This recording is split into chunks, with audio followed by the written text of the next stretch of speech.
Degenerative disc prolapse অর্থাৎ PLID জনিত কারণে যদি মেরুদণ্ডের ডিস্কগুলো প্রলাপস হয়ে যায়, লড়ে যায়, ফেটে যায়, সেখান থেকে সাইনোভিয়াল ফ্লুইড বেরিয়ে যায়, তো সেই সমস্যাটাকে ডিজেনারেটিভ ডিস্ক প্রলাপস বা পিএলআইডি জনিত ডিস্ক প্রলাপস বলা হয়ে থাকে।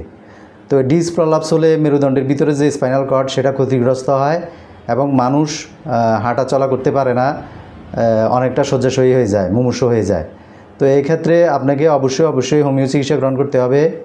একজন ক্লাসিক্যাল হোমিওপ্যাথিক ডাক্তারের শরণাপন্ন হয়ে নির্দিষ্ট সময়কাল ওষুধ সেবন করলে আপনার ডিজেনারেটিভ ডিস্ক প্রলাপস অর্থাৎ মেরুদণ্ড লড়ে গিয়ে ভিতর থেকে যে ফ্লুইড বেরিয়ে যায় সেই সমস্যাটি ভালো হবে, ফ্লুইড উৎপাদন হবে, অর্থাৎ সাইনোভিয়াল ফ্লুইড উৎপাদন হবে, মেরুদণ্ডের ডিস্কগুলো শক্তিশালী হবে, আপনার স্পাইনাল কর্ডটি হেলদি থাকবে এবং ডিজেনারেটিভ ডিস্ক প্রলাপস পিএলআইডি জনিত ডিস্ক প্রলাপসের সমস্যা থেকে আপনারা মুক্তি পাবেন।